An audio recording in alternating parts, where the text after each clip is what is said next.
Is the draft national energy policy of NIDIA called actionable? Critically examine. 200 words. Live eventic introduction. Then IAEA's draft national energy policy DNEP, which was finally unveiled in June for public comments, has some ambitious objectives, such as universal access to electricity on a 24/7 basis and clean cooking fuel for all, and some excellent recommendations to promote renewables and tackle energy poverty. The salient features of DNEP are as follows. I focus on energy independence through rationalization of costs, subsidy and boost to renewable sector. I aim to produce 75 GW energy from the renewable sector till 2022. I emphasis on transition from the coal to clean energy for domestic use. www.insightsindia.com 31 www.insightsis.com. I focus on the infrastructure development, i.e. the projects like TAPI to development the gas pipelines. Criticism: inheriting a top-down energy policy legacy focused extensively on supply planning and targets, the NEP misses out much of the dynamics in the individual demand sectors. Hence, it also misses the ways in which they can be harnessed to create frameworks that leave almost everyone better off, whilst also providing mechanisms to meet the NEP objectives set out in its preamble.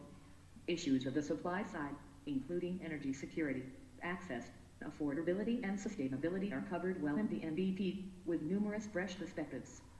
But, importantly, lack of supply isn't a future bottleneck. Doing it cleanly, securely, and inclusively are the real needs. DNEP has failed to consider the possibility of significantly reducing the role of fossil fuels. Instead of peak oil supply, a concept that had traction until a few years ago, we now face the possibility of peak oil demand. There is no agreement on when it will happen, but it is more than likely it may be around 2040. The DNEP has no mention of peak oil demand and its implications for India. The DNEP discusses electric vehicles only in passing. It does not discuss the possibility of India halting the production of vehicles with internal combustion engines and transiting to EVs. Such a shift over time would reduce oil demand considerably. The DNEP should have developed at least one scenario to assess the impact of such a dramatic transformation of the auto sector on oil refining, oil demand, the power sector and energy security. The four key objectives driving the DNEP are: banish energy poverty by providing energy at an affordable price, improve energy security and independence, greater sustainability, and economic growth.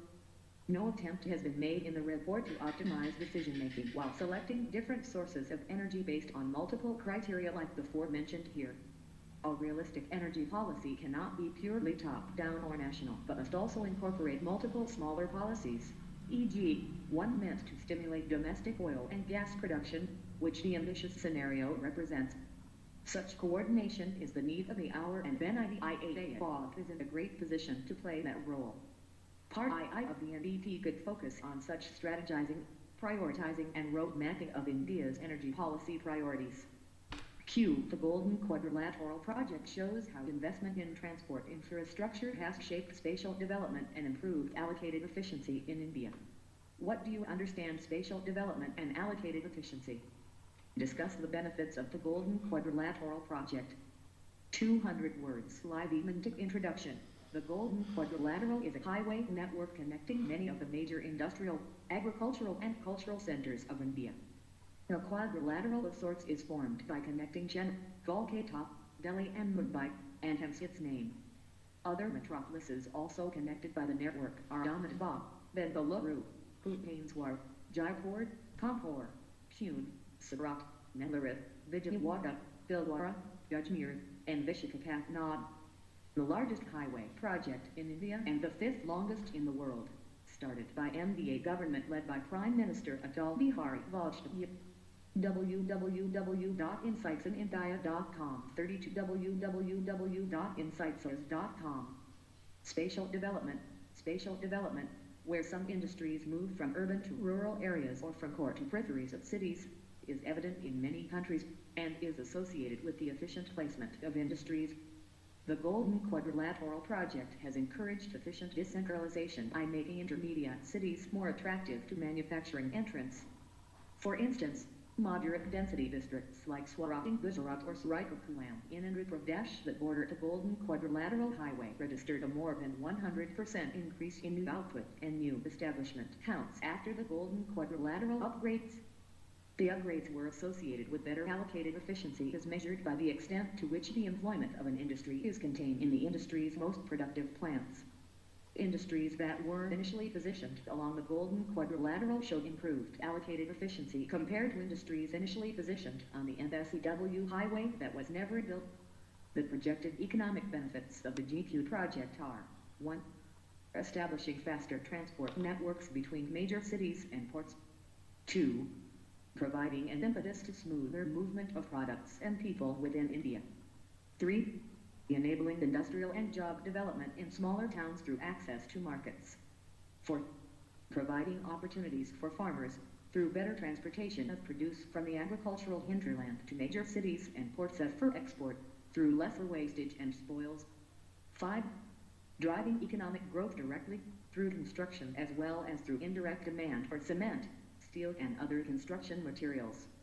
6. Giving an impetus to truck transport throughout India. 7.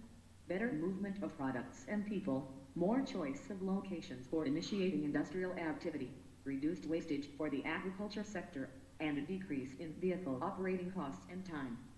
www.insightsindia.com 33 www.insightsis.com. Adequate transportation infrastructure is an essential ingredient for economic development and growth.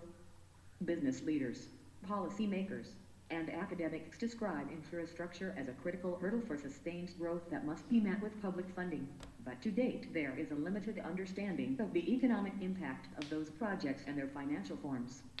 Topic: Science and technology, developments and their applications and effects in everyday life. Q discuss the applications and potential of big data in medicine. 200 words. Live introduction. Extremely large data sets that may be analyzed computationally to reveal patterns, trends, and associations, especially relating to human behavior and interactions. Big data analytics has helped healthcare to improve by providing personalized medicine and prescriptive analytics, clinical risk intervention and predictive analytics, waste and care variability reduction, automated external and internal reporting of patient data, standardized medical terms and patient registries. Applications and potential. 1. Patient care, changing the records of patients from physical form to digital form using big data. Providing personalized medicine and prescriptive analytics. Automated external and internal reporting of patient data. Precision medicine. This is the practice of tailoring individual drugs or treatments to meet the requirements of the individual user. For example, based on the information from tumors, DNA, responding molecules, etc. Various cancers that have different gene mutations or etiologies are treated differently. 2. Disease trends and prognosis. Machines have proven themselves better than humans in the ability to read scans and evaluate skin lesions. Big data will provide valuable analysis of disease trends and prognosis in individual cases. Ascertaining side effects of approved drugs, deaths from whose side effects don't show up in testing. Instances like where thousands died from heart attacks associated with the painkiller Vitox before it was taken off the market, can't be avoided. 3.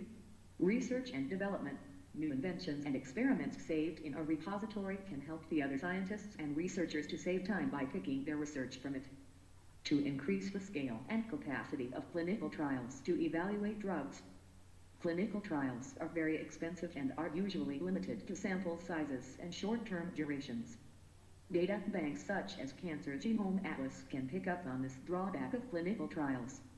Way forward, physicians aren't likely to be replaced by algorithms anytime soon, but their skill sets might have to change.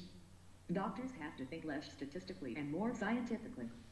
Medicine has big scope for better patient care and research.